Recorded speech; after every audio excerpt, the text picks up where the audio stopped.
Hola a todos y todas, mi nombre es Pablo Urzúa, gerente de Wealth Management de Sur Inversiones, y les doy las gracias por conectarse a este webinar titulado Inversiones internacionales desde una perspectiva tributaria. Para ello, invitamos a dos expertos en temas tributarios, y podamos conversar sobre diversos temas en torno a aspectos fundamentales cuando una persona decide invertir fuera de Chile. Se estima que a nivel de personas naturales y sociedades de inversión, desde el estallido social a la fecha, han salido alrededor de $8.000 millones en inversiones que estaban en activos nacionales hacia inversiones con custodia en el exterior. En Sur Inversiones, dentro de nuestra estrategia de arquitectura abierta, a través de la plataforma internacional, nuestros clientes pueden invertir sus ahorros previsionales, ya sea APB o depósitos convenidos, y sus ahorros financieros en 12 gestoras de primer nivel, y con ello en más de 700 fondos mutuos. A su vez, les permite acceder a invertir en el activo que prácticamente deseen, ya sea en acciones, bonos, ETFs, UCITS e incluso en ciertos tipos de activos de derivados financieros. Pershing permite invertir en diversos activos globales con cuentas personales, es decir, a nombre del cliente y custodiadas en Nueva York. Además, te da acceso a una tarjeta de débito en caso de que el cliente desee viajar y hacer uso de sus fondos directamente.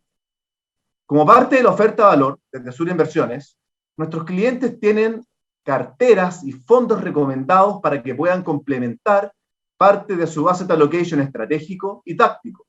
Además, les disponibilizamos un informe de inversiones consolidado que refleja el asset allocation de sus inversiones, los saldos con cierres mensuales y el retorno obtenido de la inversión, con una vista en pesos y en dólares. Para abordar este entretenido tema de forma muy completa, tenemos a dos grandes invitados: William Peñas, subgerente de asesoría tributaria y patrimonial de Sur Inversiones, y Cristian Mena, abogado y socio del estudio consultora Mena y Alessandri Asociados. Desarrollaremos ciertas ideas centrales en torno a las inversiones internacionales en 40 o 45 minutos, para terminar respondiendo preguntas o inquietudes de todos ustedes que pueden hacernos llegar a través del chat disponible. Así que comencemos con la conversación. Quiero plantear el primer tema sobre cuáles son las formas para invertir fuera de Chile y sus principales consideraciones. Abordémoslo haciéndolo con un intermediario local o internacional, y en ambos caminos, ¿qué pasa con las obligaciones tributarias y aspectos sucesorios? Willy, cuéntanos en torno a esto. Bien, muchas gracias, Pablo. Muy buenos días a toda la audiencia. Mira, justamente en este último tiempo hemos recibido muchas consultas y preguntas de los clientes para poder invertir fuera de Chile mediante distintas estructuras, como persona natural, como sociedad de inversión, tener una sociedad offshore fuera de Chile. Por lo tanto, nosotros iremos desarrollando una conversación para explicar este tema que igual es un poco complejo de entender desde el punto de vista tributario. Por lo tanto, nosotros para poder explicar esto debemos entender ciertas cosas o que hoy día nos entregan distintos cuerpos legales que están dentro de nuestro ordenamiento jurídico. Por ejemplo, para entender, hoy día uno tiene que considerar el Código Civil, donde define lo que es el domicilio de la persona para efectos tributarios. Tenemos hoy día también el Código Tributario, que también lo tenemos que considerar para efectos de entender un poquito la aplicación de lo que es residente tributario en Chile o un residente fuera de Chile, perder residencia fiscal. Tenemos que considerar también lo que es la Ley de Impuesto a la Renta, el que define lo que es renta, define cómo se computan las rentas, cómo se reconocen las rentas. También tenemos que considerar un poquito materia de lo que se encuentra dentro de la Ley de Impuesto a la Herencia y Donaciones, y también no podemos dejar de lado lo que nos regula los convenios de doble tributación para efecto de poder compensar o tal vez algunos créditos o impuestos soportados fuera de Chile. Por lo tanto, nosotros lo que estamos haciendo, lo que vamos a hacer ahora, vamos a explicar a través de un esquema cómo más o menos invierten los inversionistas chilenos fuera de Chile. Y aquí en este esquema que nosotros queremos desarrollar, uno parte con este principio de lo que es la renta de fuente mundial.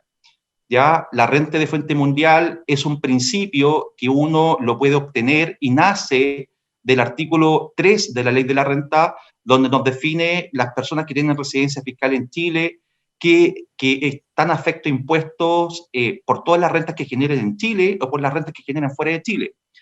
Y este concepto de residencia también aplica para los extranjeros. Una persona que se quiera venir a vivir a Chile justamente también tiene la obligación de este principio.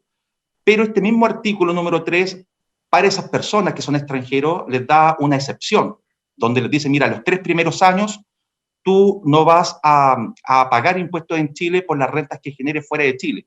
Pero una vez que tú ya tengas esos 3 años como extranjero, tú te sometes al mismo principio de renta de fuente mundial que nos sometemos todos nosotros los que tenemos residencia tributaria en Chile.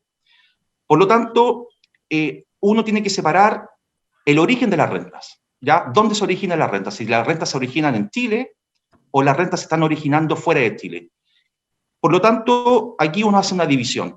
Perfecto, yo tengo que entender dónde se va a originar la renta para saber si es renta chilena o si es renta extranjera.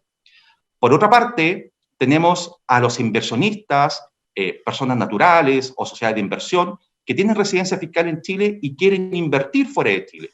Y existen distintos medios para invertir fuera de Chile. Aquí aparece tal vez una empresa, que es una empresa de Estados Unidos, que se llama Pertin, también podría ser otra empresa, por lo tanto tenemos una institución extranjera, que es un custodio, el que recepciona las inversiones fuera de Chile. Por lo tanto, yo puedo invertir fuera de Chile a través de un intermediario exterior. ¿Ya? Yo puedo tener un intermediario fuera de Chile y yo le puedo entregar ese dinero, esa inversión, para invertir en algún instrumento financiero fuera de Chile. Y ese dinero que yo le entrego a esta sociedad fuera de Chile es una inversión financiera. ¿Ya? Nosotros le hemos denominado no APB, porque no puedo entregarle el depósito convenido directamente a una institución fuera de Chile. Pero también existe la forma de invertir fuera de Chile que yo puedo invertir a través de un intermediario local.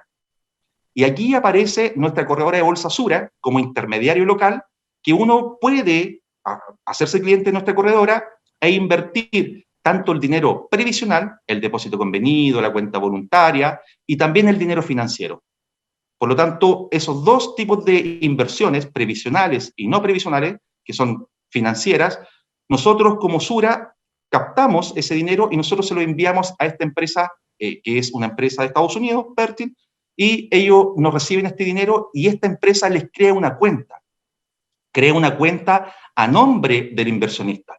Por lo tanto, uno tiene un registro de que es cliente también de Pertin. Por lo tanto, ese dinero que se va fuera de Chile, si es previsional, nunca lo va a poder retirar fuera de Chile. Por ejemplo, el depósito, si es depósito convenido, la única forma de retirar este depósito convenido es que ese depósito convenido que se fue fuera de Chile regrese a Chile para que ese depósito convenido se pueda retirar como pensión o como excedente de libre disposición. Pero si invierto con el dinero financiero, como un régimen tradicional, un no APB, que nosotros le hemos denominado, yo le entrego ese dinero a Pertin y como se crea una cuenta a favor de la persona, del inversionista, el inversionista puede retirar ese dinero fuera de Chile. Se le habilita una tarjeta de débito para que la persona lo pueda retirar en cualquier parte y en cualquier localidad. Por lo tanto, uno puede retirar este dinero fuera de Chile, que es una pregunta que muchos inversionistas no hacen. Si este dinero lo puedo financiar, por ejemplo, me voy de vacaciones, quiero retirar fuera de Chile, se puede. Efectivamente está la opción y está habilitado para hacer eso. Ahora, este dinero, cuando llega a esta empresa, a este custodio que es Pertin, ¿para qué llega? Uno llega para invertir o comprar instrumentos financieros, ¿ya? Y aquí aparecen acciones, ETF, bonos, fondos mutuos, los UCITS, también aparecen dentro como instrumentos financieros para poder invertir a través de esta plataforma porque nos abre el mundo de inversión. Ahora, estos son los activos donde invierto fuera de Chile. Y estos activos son los que me generan rentas, me entregan rentas que son rentabilidades, utilidades, beneficios, incrementos patrimoniales, también un dividendo. Ese dividendo también es una renta. Y ahí uno tiene que entender que nuestro ordenamiento jurídico, en la ley de la renta, tenemos el artículo número 12 que nos dice que debemos reconocer las rentas fuera de Chile, las rentas extranjeras, porque el activo está fuera de Chile. ¿Y qué es lo que dice esta herramienta o este instrumento que está dentro de la ley de la renta? Nos dice que debemos reconocer la renta neta percibida.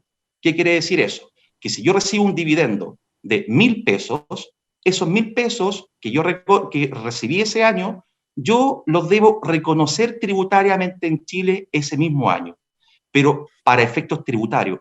Pero la normativa tributaria o la norma tributaria no va contra el mercado capitario, no va contra el desarrollo del mercado de capitales. Lo único que dice la norma tributaria, usted reconózcame la renta, pero no le está diciendo tráigame el dinero a Chile para efectos tributarios, para pagar impuestos. Solamente le dice, reconózcame la renta, el incremento patrimonial y aféctelo con impuesto a la renta acá en Chile. Por lo tanto, ahí, de esa forma quiero explicar que había un mal concepto, un mal pensamiento, una mala creencia, que muchos inversionistas chilenos pensaban que uno debe pagar impuestos en Chile una vez que el dinero regresa a Chile.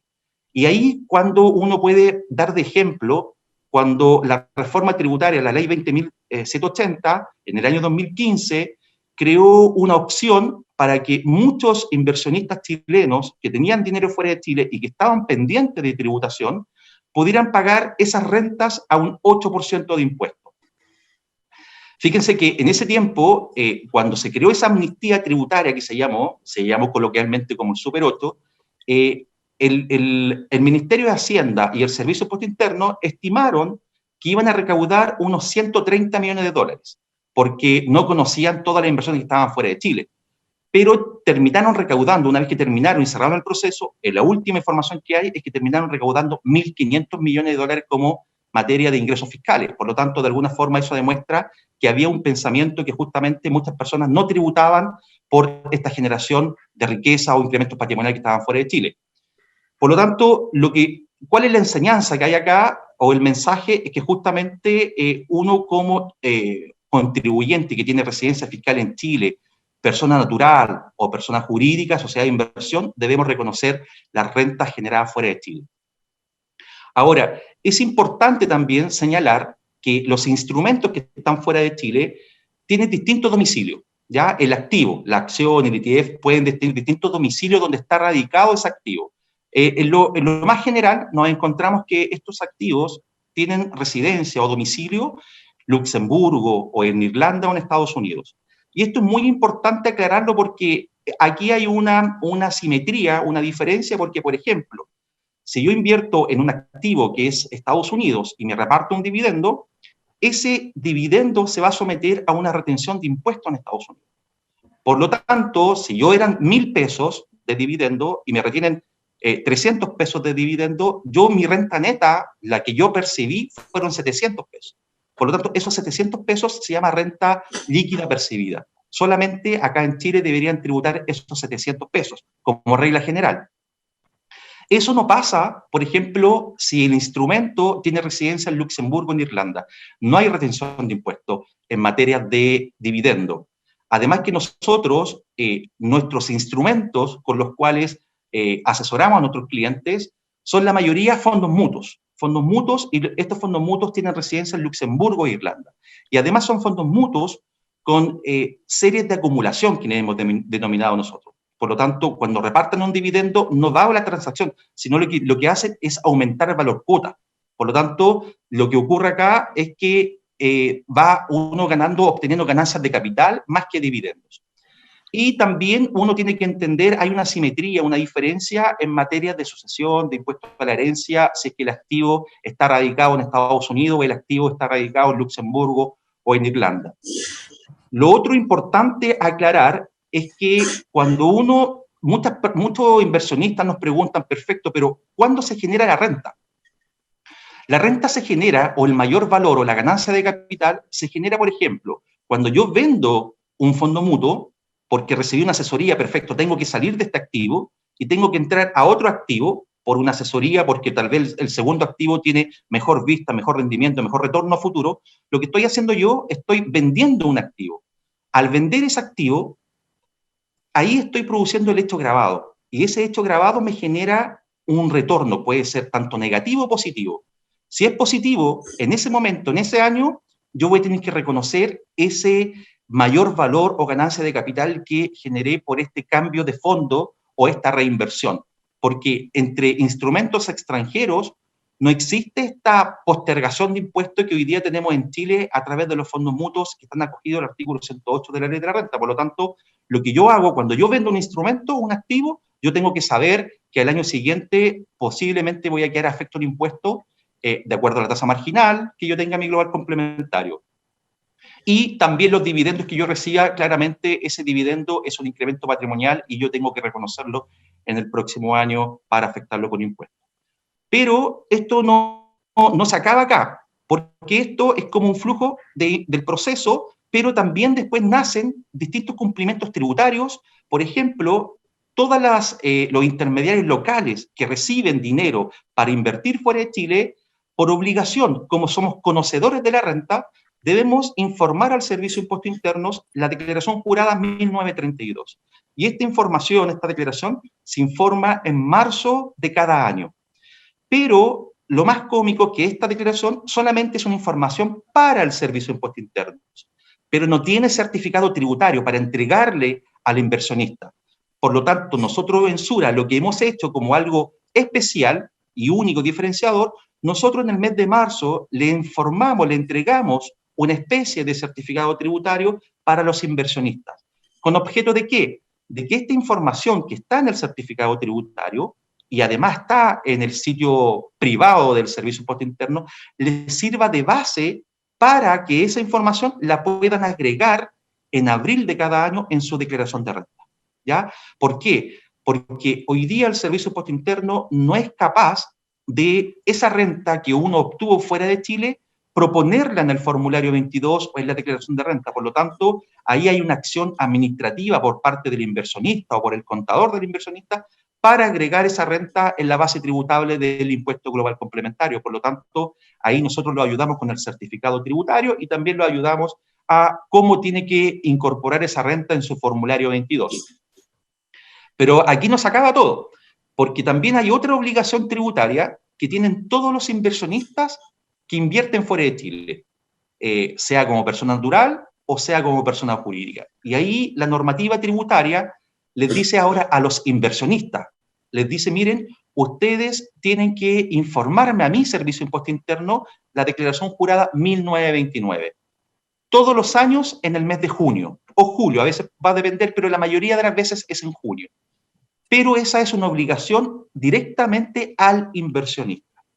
Y esa declaración jurada hay que construirla porque hoy día las cartolas están en dólares, hay que valorizar esos dólares al tipo de cambio, por lo tanto hay que construir esta declaración y además está tan estandarizada son casi 21 columnas.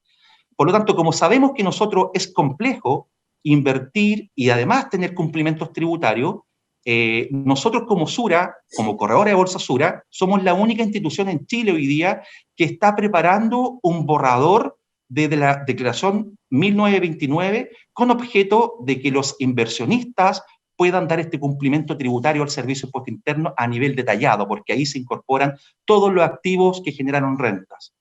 Por lo tanto, hay si uno puede ahora mirar este proceso de forma macro, uno ve que hay distintas formas de invertir fuera de Chile, pero hay ventajas tal vez por invertir a través de un intermediario local. Por ejemplo, que yo puedo invertir mi depósito convenido, mi cuenta voluntaria.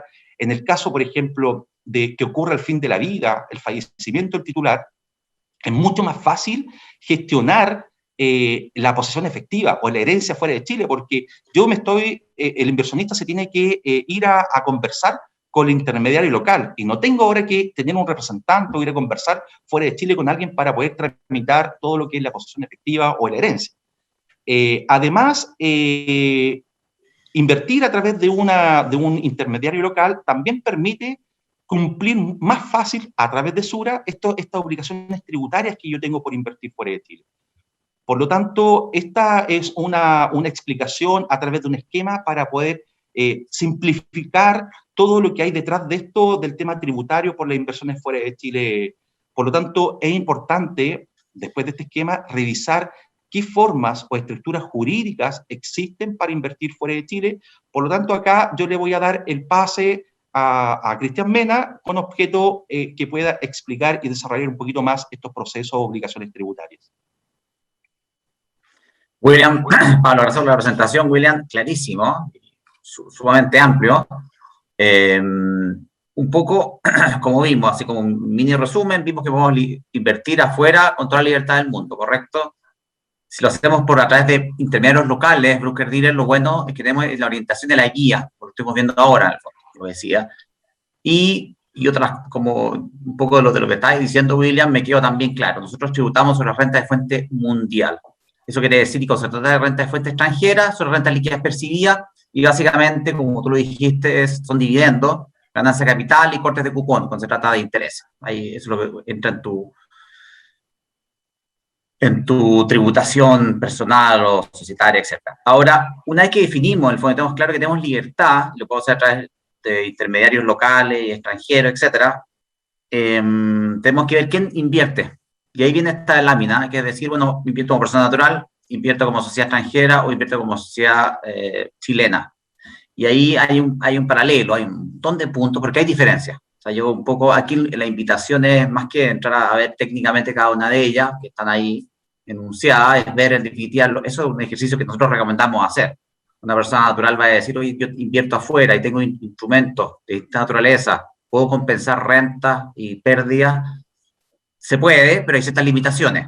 En ese sentido, una sociedad chilena, por ejemplo, tiene mucho más libertad o mucho más amplitud para compensar pérdidas y ganancias que generan distintos instrumentos. También, ¿qué pasa con la tributación? ¿Los impuestos son los mismos? No, pueden haber diferencias de cargas impositivas. Si tenemos una sociedad extranjera, por ejemplo, una sociedad chilena, la sociedad chilena paga patente municipal. Eso además eso quedó clarísimo. Una persona natural no paga patente municipal, no lleva contabilidad. Está bien, y si genero pérdidas que superan la utilidad de un determinado año, esas pérdidas se pueden reconocer el año siguiente. Como persona natural no llevas contabilidad, como persona jurídica chilena sí, como persona jurídica extranjera también. Entonces, ese es el paralelo, eso es lo primero un poco que quería destacar de esas bastantes consideraciones. También qué ocurre con términos de posición efectiva, lo que le llaman en el sentido de que cuando una persona muere, persona natural muere, invirtió afuera, en el extranjero, esa persona fallece, ¿qué ocurre con los herederos? Puede ocurrir, no todas las medidas necesarias, que esa cuenta se bloquee hasta que uno no acredita en definitiva que uno tiene la calidad de heredero respecto a determinada persona, lo que le llaman el probate. Cosa que puede no ocurrir o no ocurre con respecto a una sociedad, pero la sociedad no muere. Si de alguna forma la persona que era el único controlador, por supuesto, puede generar una situación de bloqueo, pero si toman las medidas necesarias, no. La sociedad te da más flexibilidad para eso. Te da más flexibilidad también para una planificación sucesoria, una estructuración, etc. En ese contexto, ahí los 7 u 8 puntos que se destacan en esa lámina, es decir, el primer ejercicio es ver, en definitiva, qué implicancias tiene de irse por un camino o por otro camino. Ahora, siempre hay mucho interés por la sociedad offshore, en particular. La primera regla, la primera es que hay libertad absoluta para contratar sociedades en el extranjero. Se pueden contratar sociedades en paraísos que se consideran fiscales, como regímenes preferenciales, como países de alto cumplimiento. También hay diferencias entre uno u otro que vale la pena observar. O sea, primero hay que saber en definitiva en qué jurisdicción nos vamos a ir. A su vez, si nos fuimos por el camino de la sociedad extranjera, una vez que ya se hizo el análisis, que era más conveniente como quién es el que invierte, si la persona jurídica, la persona natural, la sociedad extranjera, hay que entrar a ver también con quién se va a hacer la sociedad extranjera. Es una recomendación que hacemos es identificar bien al agente residente. Realmente el agente residente uno hace una sociedad extranjera a través de alguien que es responsable frente a la autoridad en las jurisdicciones que se constituye la sociedad. Si se hace una jurisdicción es Canadá, si es BVI, si es Panamá, es alguien que va a responder. Y ahí el prestigio y la reputación del agente residente y el servicio consideramos que es relevante. O sea, es algo que también a considerar. También muchas veces cuando se va por el lado de la sociedad extranjera, que me estoy deteniendo un poco más en ese punto, que es donde siempre hay mucha inquietud, es bueno también estar alineado con la institución financiera, en este caso, para ver si es que efectivamente conversan ambas. A veces hay ciertas instituciones financieras que, por distintas razones, son más proclives a aceptar ciertas jurisdicciones que otras.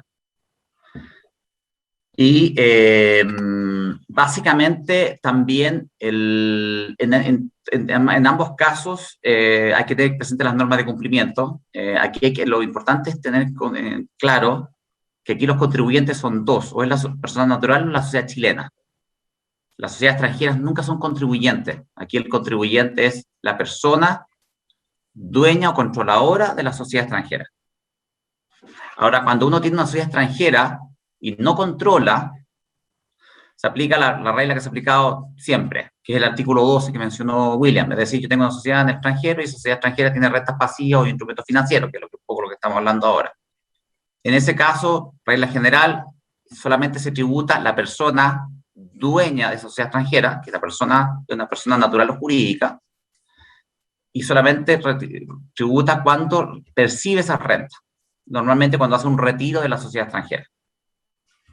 En cambio, cuando uno entra a una hipótesis de control, que el control va asociado a un porcentaje de propiedad o bien a una administración, que uno tiene el control de la sociedad, en ese caso se aplica una regla que empezó a regir a partir de 2016, que no es casual que haya sido justo el año siguiente a que se hizo la repatriación, o el Super 8, comentó William, que fue el 2015. Ahí fueron cerca de 7 mil millones de dólares que se reconocieron, quedaron bajo el radar de la autoridad, que es lo correcto, y de entonces se empezó a regir esta nueva ley que dice, si usted tiene una sociedad en el extranjero, si bien una sociedad extranjera no es controlada, no es contribuyente, usted sí lo es. Y si controla y esa genera rentas pasivas, esas rentas pasivas se tienen que atribuir al controlador, ya sea persona natural o persona jurídica. Y ahí viene nuevamente otro análisis, de decir, bueno, está bien, ¿quién es el dueño de la sociedad extranjera? Si es persona natural o persona jurídica, que nuevamente hay una serie de diferencias. No sé si, William, ¿queréis comentar algo o hay algún punto en el cual podríamos profundizar? No, me parece muy buena la explicación porque son consultas y preguntas de nuestros clientes justamente cómo invierto fuera de Chile y la diferencia que hay de constituirse con una empresa fuera de Chile, que justamente es muy válido, lo permite la legislación chilena, no hay ninguna restricción sobre eso. Lo importante solamente es aclarar que de cualquier forma que esté estructurado, yo tengo obligaciones tributarias en Chile, por ejemplo, declaraciones juradas o tal vez el mismo RIE que está por acá, son obligaciones tributarias que debo cumplir acá, y además el tema tributario, justamente pagar impuestos tanto primera categoría o global complementario. Solamente complementar y muy bueno, buena. Claro.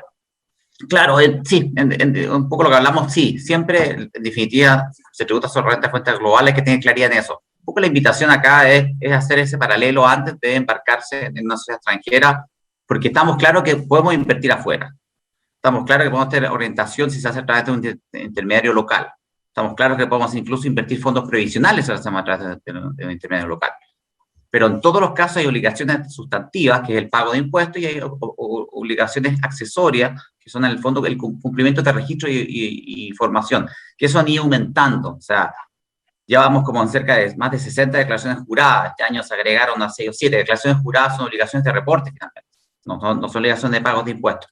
El último alcance que quería hacer, eso sí, es que cuando una persona tiene activos, una persona natural tiene activos financieros, y decide estos traspasarlos, transferirlos a una sociedad, ya sea extranjera o chilena, porque decide utilizar, se ha definido que es el mejor vehículo para poder materializar su inversión en el extranjero, sí tiene que tener muy claro que ese traspaso de activos, si bien se puede hacer en especie, o sea, puede, efectivamente, la persona tiene una inversiones en Pershing, puede los mismos activos financieros eventualmente traspasarlos a la nueva estructura. La nueva estructura, sea no sea offshore o chilena, abrió una nueva cuenta en Pershing, correcto, se abrió la cuenta y después uno llena un formulario, se hace un ICAT o algo así, y se traspasa muy sencillamente. No es necesario liquidar la inversión. Se hace una transferencia en especie. Perfecto, en la parte operativa no hay problema. Sí hay que tener muy claro que ya sea que ese traspaso sea en calidad del título, ya sea a través de un préstamo, un aporte de capital, una venta de activos financieros, que también puede ser, en el fondo, el título traslaticio va a ser la cual justifica esa transferencia, eso es considerado enajenación. Por lo tanto, el ejercicio que tiene que hacer, porque eso sí, han habido veces en que las personas se han inhibido de poder invertir a través de una estructura sencillamente porque el hecho de la transferencia, al considerarse una enajenación, y la enajenación tenemos que comparar el valor de mercado del activo en ese minuto versus el costo tributario. Entonces ahí la persona tiene que hacer ese ejercicio de entrar a ver cuándo compró, cuánto, en qué época, y tener el registro de ese costo tributario y calcular la eventual ganancia que se puede generar en eso. Eso sí es un tema a considerar siempre cuando uno decide invertir a través de un vehículo y está la inversión originalmente radicada en la persona natural. Yo creo que es un poco también, hay algo que hay que tener presente. Muchas gracias, Cristian. Sí, justamente es un tema, es un gran proceso poder determinar la renta obtenida fuera de Chile, porque yo he visto algunas cartolas de clientes o de inversionistas que tienen muchos movimientos dentro del año. Pueden tener 100 movimientos, 100 transacciones. Entonces, cada transacción, cada venta, te genera un hecho grabado que tú tienes que, de alguna forma, determinar una rentabilidad, tanto una ganancia como una pérdida. Pero ahí es donde, de alguna forma, nosotros como Sura, nosotros le entregamos esta rentabilidad lista. Nosotros ya hicimos esta operación y le entregamos esta declaración jurada 1929 para que el contador o el inversionista no tenga que hacer este proceso tributario. Por lo tanto, de alguna forma, hay una ventaja de invertir fuera de Chile a través de Sura con este proceso tributario que nosotros hacemos. Ahora, Cristian, para terminar justamente y pasar a lo que son las pólizas de vida con ahorro, tal vez sería bueno conversar un poquito sobre si es que las cuentas bipersonales que hoy día puede uno tener invirtiendo fuera de Chile, si estas cuentas bipersonales podrían tal vez salvar el efecto sucesorio por invertir como persona natural. Tal vez se podría bloquear la cuenta, ¿cierto? Pero tal vez me permitiría poder seguir invirtiendo en distintos activos, porque yo podría, mientras no cobre la herencia, tal vez yo podría seguir moviendo mi dinero entre distintos activos, o podría tal vez rescatar fuera de Chile el cotitular, pero siempre pensando en que el dinero con una cuenta bipersonal debo reconocer tal vez si es que hay un efecto sucesorio en Chile, un impuesto a la herencia. Entonces, ¿qué experiencia tienes tú sobre las cuentas bipersonales, Cristian, si es que nos puedes desarrollar un poquito o apoyar en eso? Ya, por supuesto que sí, sí, eso lo vemos regularmente. Una pregunta muy relevante. Mira, que son dos temas que hay que separar. Lo primero hay que irse a lo sustantivo, el otro el aspecto administrativo. ¿A qué me refiero con eso? Si una persona chilena que tiene inversión en el extranjero muere, esos activos que están en el extranjero entran en el inventario, se colacionan en el inventario, en eso no hay duda. Y tienen que pagar los impuestos que tienen que pagarse. Eso está en la ley de herencia, no hay nada, no se puede soslayar, tendrían que ser lo único que no paga impuestos si fuera un extranjero y los recursos hubieran sido obtenidos fuera de Chile. Pero vamos a la hipótesis general, paga impuestos. En eso no hay duda. Ahora, otro tema es que, por lo tanto, no te libera de ese punto. Ahora, sí ocurre, desde el punto de vista administrativo, de hacerse la vida más fácil, es que uno opta por tener beneficiarios de cuenta solamente para no entrabar, para no bloquear la cuenta, para que no quede congelada, porque si no, uno no toma esas disposiciones, y eso hay que verlo particularmente con la institución financiera, en este caso con el broker dealer, particularmente qué medidas hay que tomar, que una de ellas es la tenencia conjunta, para que en definitiva siga funcionando. Porque una cosa es la declaración y pagar los impuestos, pero lo contrario, si uno no toma esas medidas, lo que ocurre va a ocurrir que la cuenta se va a congelar y mientras no se acredite la calidad de posiciones, y en este caso se acredita la calidad de heredero mediante la posición efectiva, eso queda ahí. Y eso pueden ser meses, pueden ser cerca del año. En ese sentido, esa es la recomendación y hay algunos que han visto, incluso han preguntado si tener cuentas bipersonales puede ser una medida elusiva. No, solo en la medida en que uno tenga muy claro que es solamente una medida para hacerse la vida más fácil, no bloquear las cuentas y seguir administrándola y eventualmente incluso con esos fondos pagar el impuesto a la herencia que haya que pagar, porque se puede hacer eso. De hecho, existe la ley misma, la ley te permite con los propios fondos que se van a heredar una excepción, porque supone que no se pueden tocar hasta que uno no hace la posición efectiva para pagar el impuesto. Eso uno pide la autorización y se paga el impuesto. Por lo tanto, en eso hay que tener muy claro. Las sociedades, eso lo contemplan, por eso algunos optan por las sociedades extranjeras justamente porque tienen, lo que también es una pregunta muy común, que es lo mismo, tienen acciones con joint tenancy, o sea, y con derecho de sobrevivencia, que es un poco y están todas, el objetivo de esa es prevenir, en definitiva, sencillamente el colapso de la cuenta, el congelamiento y poder seguir funcionando. Pero no tienen un objetivo y no están diseñados para evitar el pago del impuesto. El pago del impuesto corresponde por el hecho agravado, en este caso, es el fallecimiento. Claro. No sé si quedó claro la respuesta. Súper claro, Cristian. Si uno pudiera resumir, como yo lo explico, y les digo, las cuentas bipersonales no son elusivas. Las cuentas bipersonales tampoco entregan franquicias tributarias adicionales. Por lo tanto, hay que reconocerlo esto grabado y pagar el impuesto a la renta e impuesto a la herencia. Pero las cuentas bipersonales sí ayudan a administrar mejor estos activos ante el fin de la vida del titular. Como resumiendo, ahora me gustaría que pasáramos tal vez a hablar sobre las pólizas de vida con ahorro, como esta lámina que tenemos acá, un comparativo, tanto en seguros de vida locales como internacionales.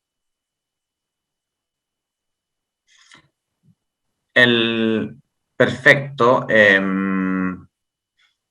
Bueno, hay mucho que decir. Esto del seguro es una industria en sí misma, pero si uno hace un paralelo con respecto a diferencia, los seguros internacionales están reconocidos en Chile en cuanto a los efectos que generan. En definitiva, lo principal, lo sustantivo, cuando uno contrata un seguro de vida pensando en ahorro y en protección, que es clave, y uno está pensando en ciertos beneficios que están consagrados en la ley, que han estado siempre, como por ejemplo ingreso no renta, está liberado el impuesto a la herencia.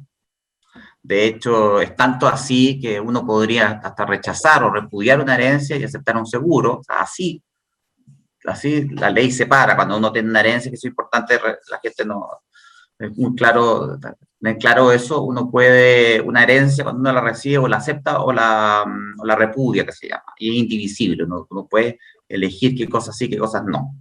Es con todo. De hecho, el seguro de vida tiene una naturaleza tan distinta, se sustrae de esto, del inventario, incluso del causante, que incluso la ley permite aceptar un seguro y rechazar una herencia. En ese sentido, las propiedades, desde ese punto de vista, son las mismas. Tanto si un seguro internacional tiene las características de un seguro local, es decir, como nuestra legislación lo ha definido, es decir, reúne los elementos de la esencia que se dice. Hay una compañía aseguradora, hay una prima, hay una obligación incondicional de indemnizar, son como las características que tiene un contrato de seguro, se le reconoce como tal.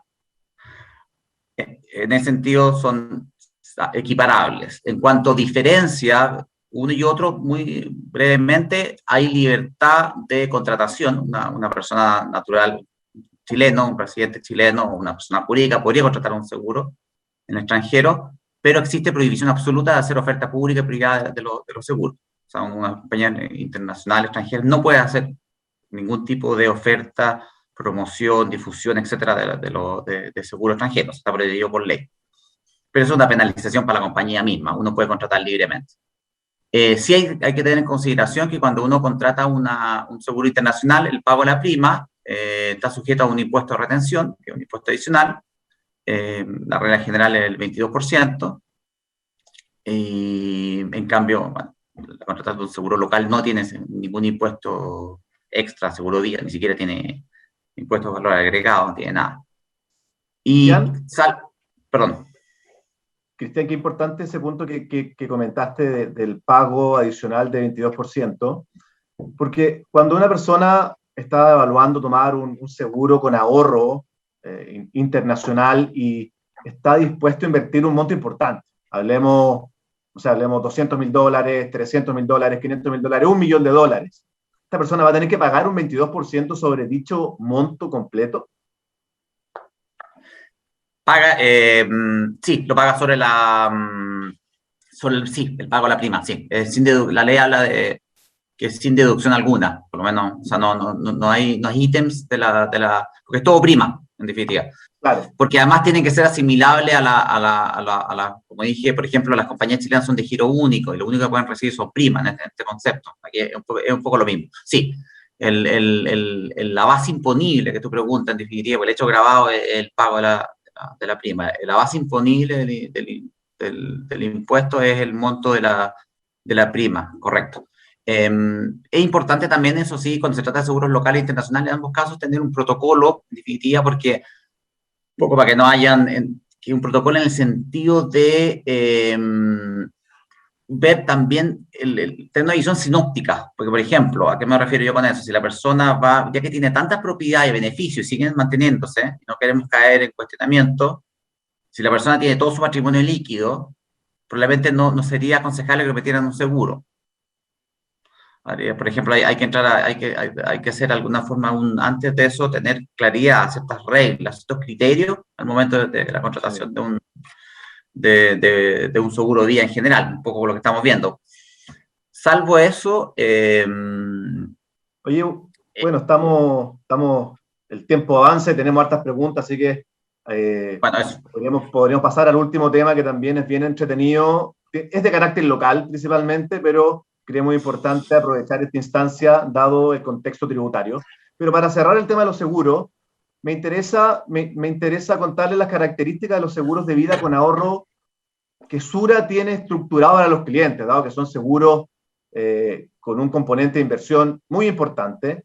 Es que nosotros tenemos también la estrategia de arquitectura abierta dentro de estas pólizas. Un cliente puede invertir en las 7 gestoras que tenemos a disposición, más de 100 fondos mutuos, más de 40 ETF también dentro de estas pólizas. Acordémonos que los ahorros son inembargables, como lo mencionó Cristian. Existe libre designación de los beneficiarios, dado el beneficio tributario que tiene en torno a ello. La indemnización ante fallecimiento del asegurado es libre de impuestos para dichos beneficiarios. Y también una característica interesante es que uno puede hacer cambios de fondo dentro de la póliza que se realizan en 24 horas. No hay que esperar los 3 días que se podría producir de un cambio de un fondo mutuo a otro fondo mutuo. Y además es sin impacto tributario en caso de que haya mayor valor. Entonces, tiene características bien interesantes para considerarlo como un producto de inversión como tal, versus, por ejemplo, una persona que está pensando en invertir netamente en fondos mutuos. Así que bueno, ahora pasemos a un tema que está en boga. Hoy día sabemos que la discusión tributaria en Chile, bueno, se viene ya hace hartos años discutiendo este tema, pero se podría decir que ya hay cierto consenso a nivel político y técnico en que una de las modificaciones a realizar para tener un sistema tributario que sea más justo es poder cerrar ciertas exenciones tributarias que existen hoy en día. Para ello, se han elaborado documentos de entidades internacionales, partiendo por el Servicio de Impuestos Internos. El oficialismo también invitó a una comisión de expertos a sesionar, que generó un documento. Por el lado de la oposición ocurrió lo mismo. Y también organismos internacionales han dado su opinión. Entonces, lo que hoy día nos da cierto nivel de certeza que pronto podría ingresar un proyecto de reforma tributaria para terminar con algunos beneficios que hoy día existen y que benefician solo a cierto sector de la población. Así que aquí, Willy, tú nos podrías contar un resumen de los beneficios que se están evaluando para potencialmente se pueda ingresar algún proyecto de reforma. No sabemos cuándo. Sí. Bien, muchas gracias, Pablo. Mira, sí contar que justamente hoy día las exenciones tributarias están siendo presionadas para su revisión por distintas corrientes, por distintas energías. Y todo esto comenzó en septiembre del año 2019 con un informe del Servicio de Impuestos Internos, donde más o menos, de alguna forma, ellos establecían cuánto era el gasto tributario que no percibía Chile por las exenciones tributarias, tanto que hay en materia de impuesto a la renta, en materia de IVA, de otras leyes. Por lo tanto, hay una clasificación alrededor de 60 franquicias o 70 franquicias tributarias que existen hoy día en Chile, que hay una menor recaudación. Después, en octubre del 2020, también el ministro de la época, Ignacio Briones, solicitó un apoyo al Fondo Monetario Internacional y la OCDE, que de alguna forma también estimaran cuál es el gasto tributario en Chile por las exenciones tributarias. Y aquí claramente nos sorprendimos cuando estas dos instituciones nos señalaron que era imposible estimar el gasto tributario en Chile porque de alguna forma la base de datos, los elementos, las herramientas que había en Chile no permitían estimar esos gastos tributarios. Por lo tanto, en aquella época, Ignacio Briones, el ministro de la época, en enero del 2021 reconocimos un informe de una comisión tributaria para el crecimiento y la equidad, que está constituida por alrededor de 18 economistas, porque también le pidió ayuda a armar una mesa técnica, Ignacio Briones, a estos 18 economistas, donde esta parte, el número 3, es importante, porque aquí nos están dando como una hoja de ruta de corto y mediano plazo sobre eliminar algunas exenciones tributarias. Después, en abril, también conocimos como un informe del Ministerio Torrat, que también de alguna forma propone eliminar ciertas franquicias tributarias, y en mayo del 2021 también conocimos la agenda de mínimos comunes, que también de alguna forma están proponiendo eliminar franquicias tributarias con objeto de financiar un mayor pilar solidario o una pensión básica universal. Por lo tanto, de distintas corrientes, hoy día están presionadas las exenciones tributarias. Y también hemos visto hoy día que distintos candidatos presidenciales también están presionando eliminar franquicias tributarias porque sería lo más rápido para aumentar la recaudación fiscal. Ahora, si uno hiciera un doble clic y ya entrar al detalle y de ciertas exenciones tributarias, uno puede establecer ya que hay distintas corrientes de energía que están pidiendo eliminar exenciones tributarias, como es el Servicio de Impuesto Interno que está estimando, tenemos esta estimación de la OCDE, Informe Monetario Internacional, y tenemos como número 3, y que esto es muy importante porque desde aquí van a ser este proyecto de ley que de alguna forma van a solicitar cambiar, modificar o eliminar algunas franquicias tributarias, que es por la comisión experta de los 18 técnicos que hay ahí. Pero las distintas franquicias tributarias que, por ejemplo, están tratando de ser presionadas, aquí podemos enumerar 10, pero hay muchas más, solamente para la presentación y de forma académica trajimos 10, y comentar que de alguna forma el artículo 107 de la Ley de la Renta, que entrega un ingreso no renta, o sea, no pagar impuestos en la enajenación o venta de algunos instrumentos, por ejemplo, de acciones, fondos mutuos y fondos de inversión, está siendo presionada. Y aquí hay bastante consenso, incluso por los candidatos presidenciales, en eliminar esta exención tributaria.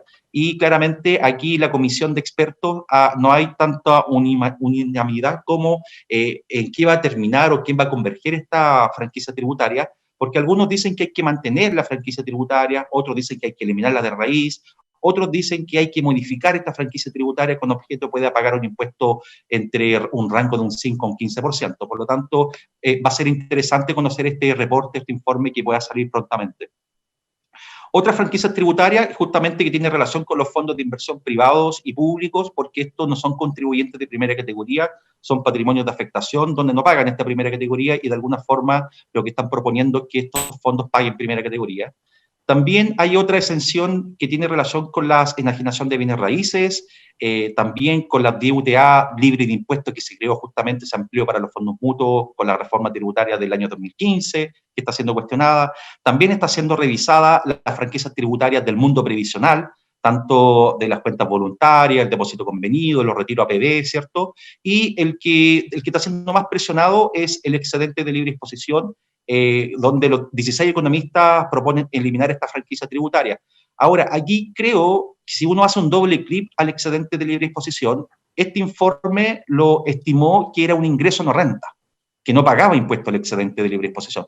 Pero el Servicio de Impuesto Interno ha dicho que el excedente de libre disposición es una renta exenta, que es distinto una renta exenta a un ingreso no renta, por lo tanto la renta exenta sí genera recaudación fiscal. Por lo tanto, yo creo que aquí es importante dar una doble mirada a lo que opinaron los economistas, porque tal vez no conocen del todo que justamente esta franquicia tributaria no es cero, hay algo de pago de impuestos. También los seguros de vida, en términos de eliminar la exención tributaria que hoy día está en la ley de herencia, y también hay franquicia tributaria asociada a las propiedades de FL2, que de alguna forma también algunos proponen eliminar la exención tanto en la ley de la renta como en la ley de herencia. Por lo tanto, va a ser interesante conocer esta hoja de ruta que nos van a entregar prontamente por parte del Ejecutivo para saber qué exenciones tributarias se podrían echar mano.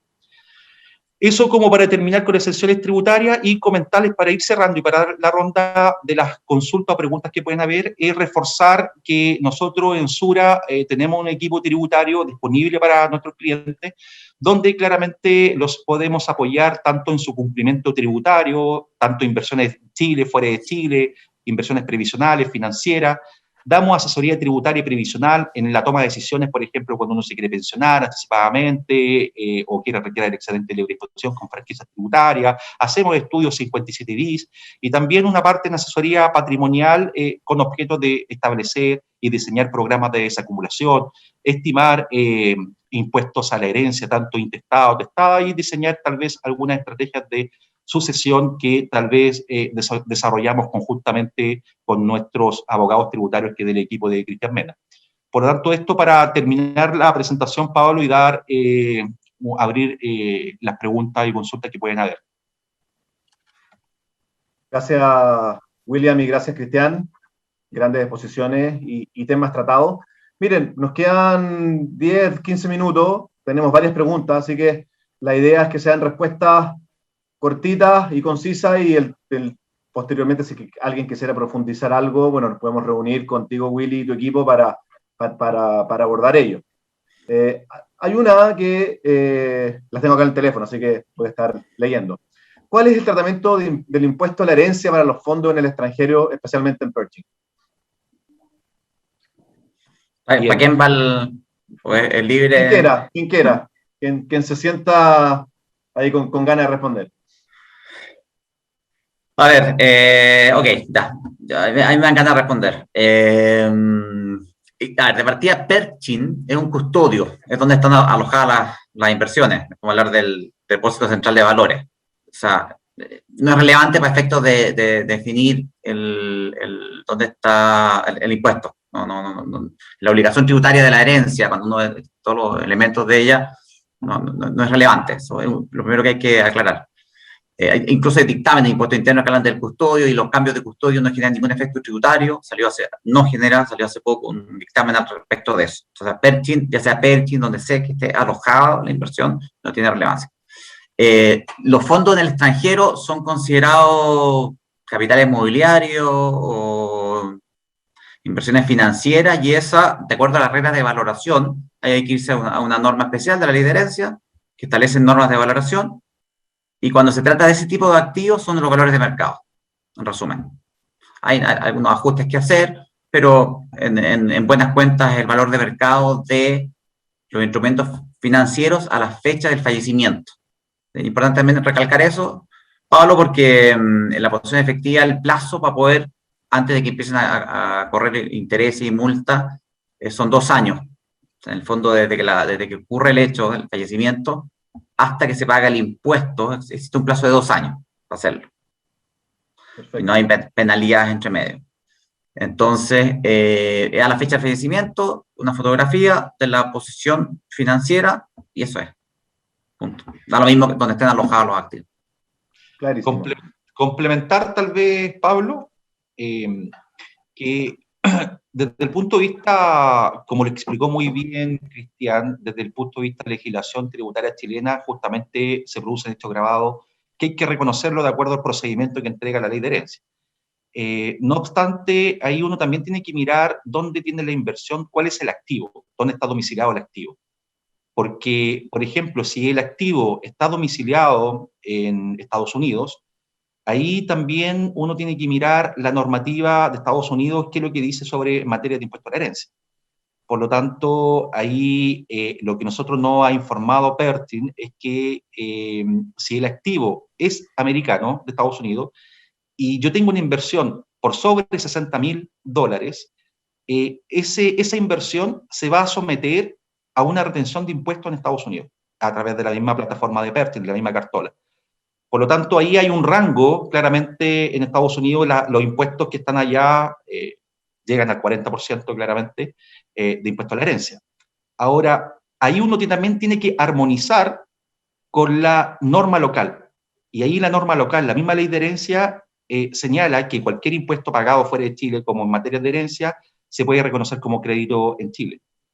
Ahora, claramente, el impuesto a la herencia en Estados Unidos tiene una tasa mayor o está por sobre la tasa del 25% que tenemos en Chile, por lo tanto, tal vez no se podría reconocer todo.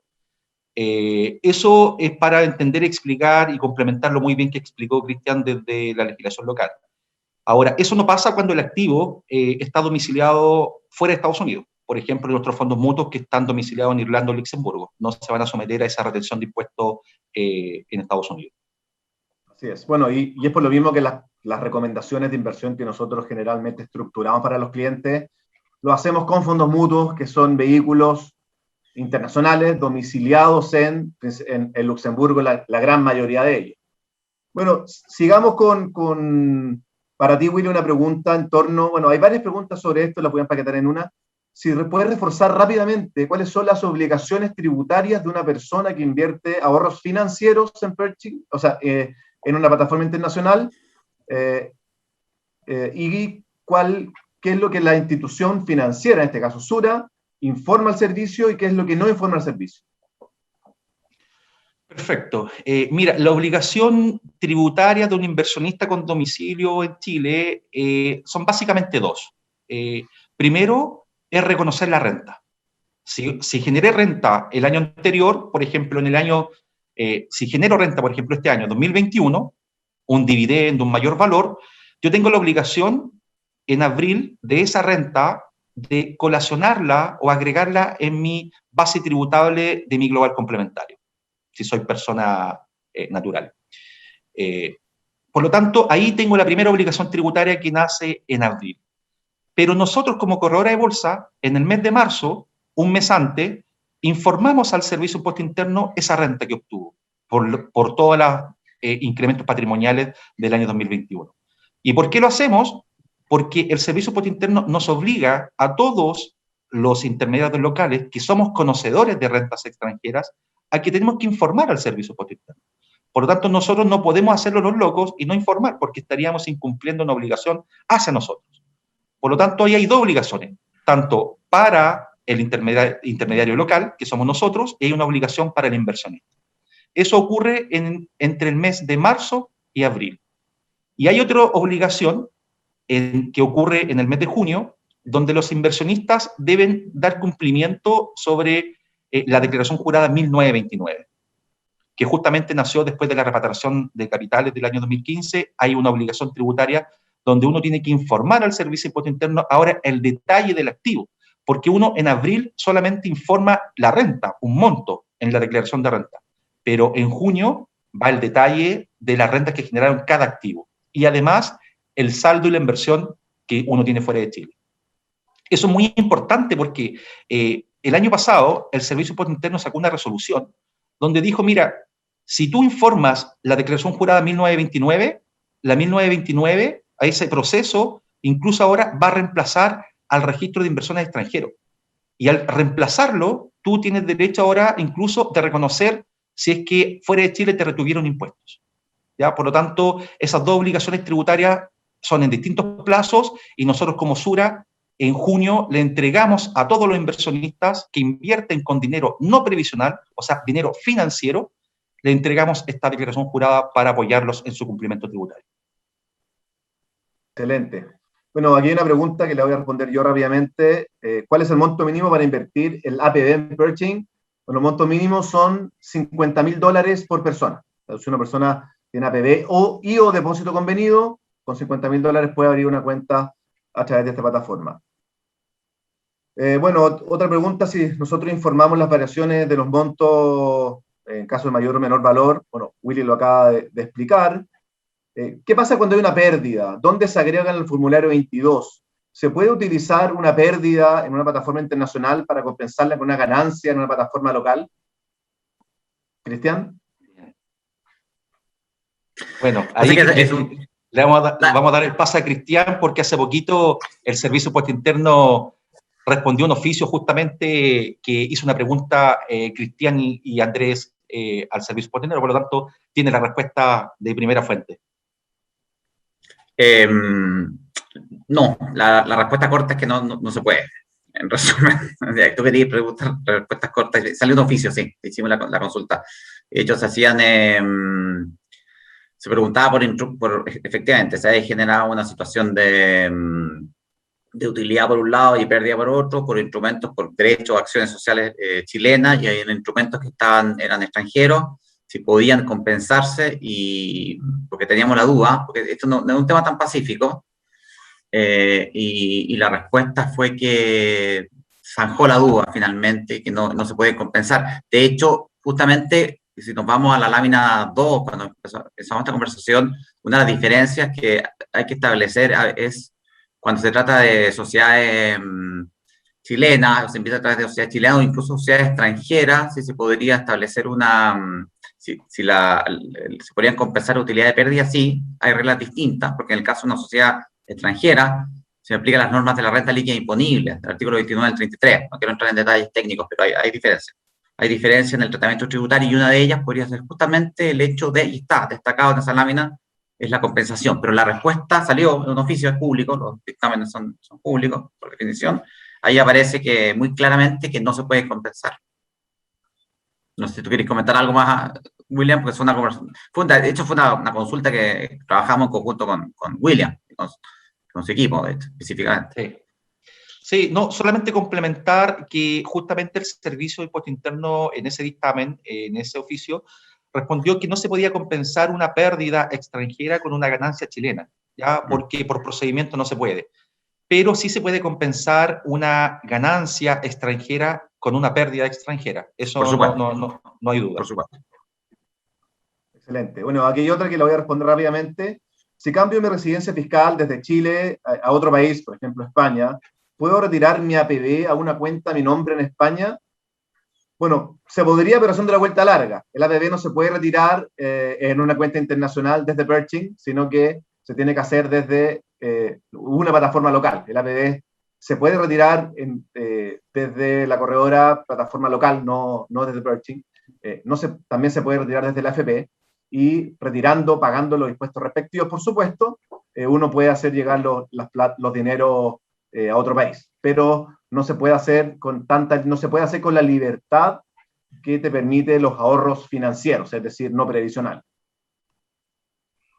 Aquí hay una pregunta, Cristian. ¿Qué pasa si por desconocimiento no declaro las rentas obtenidas por aumento de valor cuota de los fondos mutuos en el extranjero? ¿Hay alguna manera de rectificar? No, es que el aumento del valor cuota no te genera tributación en Chile, ¿eh? Porque rentas obtenidas, imaginémonos rentas percibidas. Sí, pero importante esa distinción. Es que igual me quiero detener en ese punto, porque la apreciación de los instrumentos financieros en sí mismo es una utilidad, si queréis, financiera, no, por eso es que tomar la cartola y comparar los saldos no sirve para efectos tributarios, está lejos de hacerlo. No, tú solamente tributas por ganancias de capital, dividendos, cortes de cupón, los intereses, que es muy importante tener claro eso, ganancias de capital, compra y venta, pues tiene que haber una compra y una venta. Cuando hay estos rebalanceos, obviamente, y un poco lo que decía Will en algún minuto, hay mucho rebalanceo y hay muchas operaciones, por supuesto hay que ir viendo instrumento por instrumento. De hecho, la contabilidad, cuando nosotros hacemos la contabilidad, discriminamos incluso en la tarifa asociado no al monto de la inversión, que eso no es tan relevante, sino que al número de operaciones, que es un poco la tendencia que se hace hoy en día. Identificar eso. Ahora, aclarado eso, es importante tener súper claro, en el supuesto ahora, que efectivamente se hubiera generado una ganancia tributaria, en los términos que acabo de definir, es rectificar, como cualquier cosa. O sea, es rectificar, no hay nada, no es que específicamente las rentas tengan una rectificación distinta, se rectifique, se pagan los complementarios, se pagan los intereses que haya que pagar, se piden las condonaciones que haya que, etcétera, eso es todo. Es rectificar. Generalmente, esa utilidad, eso viene acompañado, si la persona no declaró, pasa muchas veces que si no declaró esos intereses o lo que sea, tampoco haya presentado la declaración jurada 1929, porque que se presenta en junio, porque si uno presenta una y no presenta la otra, eso puede generar incluso una fiscalización, porque por los vectores, o sea, por los algoritmos, la manera en que funciona esto puede generar observaciones en la renta, si me explico, porque un poco lo que se busca con las declaraciones juradas es cruzar la información, o sea, donde hay una cierta consistencia, cuando el sistema, porque esto es un sistema informático, detecta esa inconsistencia cuando gatilla estas fiscalizaciones por sistema, que son la gran mayoría, tratando que haya un funcionario detrás persiguiendo una declaración en particular, sencillamente los sistemas acusan una inconsistencia, pero sí, es rectificar. Perfecto. Bueno. Oye, aquí Willy, bueno, tú mencionaste las cuentas bipersonales. ¿Cómo funcionan? ¿Quién tiene la obligación tributaria cuando sale una cuenta de dos personas? Bueno, ahí claramente Pablo es el titular de la cuenta. Si él tiene el dominio del patrimonio y de la inversión, claramente, si él realiza, por ejemplo, un cambio de fondo, donde genera un hecho grabado y hay rentabilidad positiva, o recibe un dividendo, o un interés por corto y cupón, como hemos visto, el titular de la cuenta es el que tiene la obligación de cumplir la obligación tributaria de la ley de la renta, ¿ya? Por lo tanto, es el titular. Ahora, en ausencia del titular, en caso del fin de la vida del titular, ahí claramente hay que mirar ese patrimonio o eso que está recibiendo los herederos a título gratuito. Hay que mirarlo y contrastarlo con las definiciones del Código Civil o de la ley de herencia, qué parte a lo mejor está recibiendo, si es casado en sociedad conyugal, separación de bienes. Hay que hacer toda la lógica de una herencia. Y ahí el que tiene la obligación tributaria claramente son los herederos en materia de la herencia. Y si es que los herederos, por ejemplo, como la cuenta bipersonal les permiten rescatar, claramente tal vez van a tener que ver si es que está el afecto impuesto a la renta o impuesto a la herencia. Por lo tanto, puede haber un cambio sujeto en la obligación tributaria en las cuentas bipersonales. No sé si Cristian quiere complementar algo más. No, la verdad es que no, la verdad es que quedó clarísimo. Una pregunta sobre el tipo de cambio, dado que las rentas en Chile se tributan en pesos, ¿ya? Se pagan en pesos y se declaran en pesos. ¿Qué tipo de cambio se utiliza para hacer las declaraciones? Es que depende, si es que la lleva contabilidad completa o no. Si es que el inversionista es una sociedad chilena que lleva contabilidad completa y tiene contabilidad en pesos, se aplican las normas de corrección monetaria, y de hecho las normas de corrección monetaria, uno de los ítems es la variación de tipo de cambio. Por lo tanto, se utiliza la moneda de la inversión. Y por lo general ese es el gran tema de invertir a través de sociedades chilenas con contabilidad, que está en el recuadro, que justamente esas diferencias de tipo de cambio generan utilidad o pérdida. Entonces a veces se generan utilidades secas que le llaman, o sea, cuando hay en realidad un flujo y se pagan impuestos por eso. Eso con respecto a las personas que llevan contabilidad. Con respecto a las personas naturales que no llevan contabilidad, hay distintos criterios. Un criterio, en definitiva, es comparar dólar con dólar. Es decir, si es una inversión de $1 millón hace 5 años atrás, se compara al tipo de cambio, se lleva a pesos, después se compara el dólar de la venta. Es decir, se vendió 1.100.000, entonces mira, $1 millón hace 5 años, el tipo de cambio es tanto.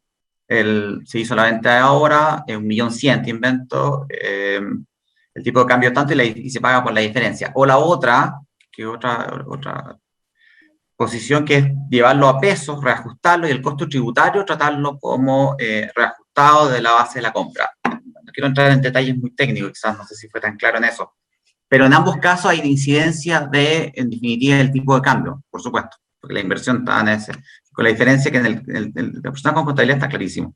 Las personas sin contabilidad, una posición sería más bien comparar dólar con dólar. Excelente. Bueno, aquí hay una pregunta, ya son las 10:10, creo que lo dejamos hasta acá, cerramos con esta. O sea, más que nada ratificar, dado que, ¿qué ocurre si uno no realiza la declaración en la fecha indicada? Bueno, como dijo Cristian hace un rato, se puede rectificar y ahí uno se pone al día en las obligaciones tributarias. Bueno, muy ilustrativas presentaciones, muy buenas respuestas en torno a las preguntas de los clientes. Como siempre, a todas las personas conectadas los dejamos invitados a que contacten a su asesor en caso que hayan quedado dudas en torno a este mundo de las inversiones, sobre todo hoy día que hay mucha gente que está explorando invertir fuera de Chile, ya sea a través de vehículos locales como vehículos domiciliados fuera del país, en el caso nuestro a través de la plataforma de Birching. Así que simplemente les doy las gracias por haberse conectado, espero hayan disfrutado esta conversación y nos vemos en una próxima oportunidad. Muchas gracias, Pablo. Muchas gracias, William. Que tengan buen día a todos. Gracias, que estén bien. Adiós.